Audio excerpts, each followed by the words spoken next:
Hai anakku, katakan kepada hikmat, engkau saudaraku, sebutkanlah pengertian itu sanakmu. Karena ketika satu waktu aku melihat-lihat dari kisi-kisi jendela rumahku, di antara orang-orang tak berpengalaman, kudapati anak-anak muda yang tidak berakal budi. Renungan kita, katakanlah kepada hikmat engkau saudaraku, sebutkanlah pengertian itu sanakmu. Amsal pasal yang ke-7. Masih satu hari satu pasal dari kitab Amsal. Hari ini Amsal pasal yang ke-7. Bagian paling atas dari Amsal pasal yang ke-7 masih menyangkut seruan agar orang muda, anak-anak berpegang pada nasihat dan menyimpan nasihat itu di dalam hati, berpegang pada perintah dari sang pengamsal, sang raja Salomo, dan simpan perkataan tersebut seperti biji mata, menjaga biji mata, dan menulis di dalam loh hatinya. Saudara-saudara, dalam kemanusiaan, mengapa ada seruan seperti itu? Tadi kita baca bersama bahwa satu waktu pengamsal melihat dari jendela istananya, jendela rumahnya. Dia melihat keluar dan dia menemukan dari antara orang banyak bahwa anak-anak muda yang tidak berpengalaman menyeberang jalan menuju ke rumah kegelapan. Dan dari sana ada yang muncul dari dalam rumah, dan anak-anak muda yang tidak berpengalaman itu seperti korban, seperti kerbau, seperti orang yang tidak bisa berbuat apa-apa, dan mereka dirayu, ya. Dan orang-orang muda tersebut seperti lembu dibawa ke tempat penjagalan, tak mampu berbuat banyak. Dan dengan itu anak-anak muda itu membelok hatinya kepada rumah kegelapan tersebut, dan dampaknya adalah menurut Amsal banyak orang gugur dan tewas, jumlahnya orang terbunuh. Rumahnya adalah jalan ke dunia orang mati dan menurun ke ruangan maut.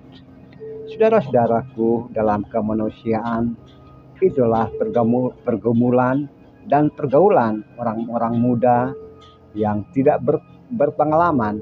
Mereka ada di dalam interaksi sosial dalam kondisi yang tidak mampu berbuat apa-apa, tidak mampu mengambil keputusan, tidak mampu untuk katakan tidak terhadap godaan, dan tidak mampu berbuat banyak ketika menghadapi ajakan-ajakan dari kegelapan, ajakan-ajakan untuk berbuat jahat, dan mereka hanya mengikuti sesuai dengan suara hatinya, karena tidak ada keputusan, tidak ada pemikiran yang bijak, dan mereka tidak mempunyai perkembangan yang lain selain mengikuti ajakan-ajakan yang penuh dengan kesesatan, kejahatan, bahkan tindak kriminal lainnya. Oleh sebab itu, menurut Amsal, jangan kamu seperti itu.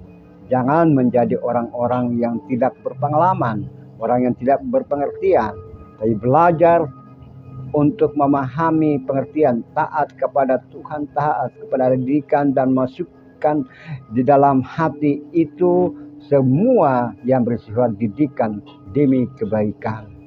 Sehingga bisa disebut bahwa katakan pada hikmat, saudaraku, pengertian itu saudaraku, sanaku, familiku. Berarti bahwa pengertian dan hikmat adalah bagian tak terpisahkan dari hidup dan kehidupan seseorang. Dan itu dipakai untuk menjadi bahan pertimbangan, untuk menjadi kawan dialog di dalam hati ketika menghadapi banyak hal dalam hidup dan kehidupan. Demikian bahwa ketika berhadapan dengan segala macam godaan, segala macam penawaran-penawaran apapun, jika seseorang mempunyai pengertian, jika seseorang mempunyai kebijaksanaan, jika seseorang mempunyai pengalaman, nasihat, edukasi yang sangat baik, dan dia gunakan itu, maka dia mampu berhadapan dengan segala ajakan, bahkan dia mampu menjawab tidak. Dia mampu katakan tidak kepada apapun yang bisa menghancurkan dirinya, bisa membawa dirinya kepada kehancuran. Mari kita menjadi anak-anak muda yang berhasil, yang mampu melawan apapun yang bisa menghancurkan diri kita. Tugas kita adalah didik, ajarkan apa maunya Tuhan dalam hidup dan kehidupan kepada generasi penerus. Kita tunduk kepala. Tuhan, jadikan kami sebagai orang dewasa yang selalu menyampaikan orasi dan narasi edukasi kepada generasi penerus, sehingga mereka bukan menjadi anak-anak muda yang tidak berpengalaman dan tidak berakal budi. Tuhan, jadikan kami anak-anak muda yang tahu mana yang baik, mana yang jahat, dengan pengalaman hidup, dalam pengalaman hidup keseharian, berdasarkan firman-Mu, berdasarkan apa mau-Mu Tuhan dalam hidup dan kehidupan kami.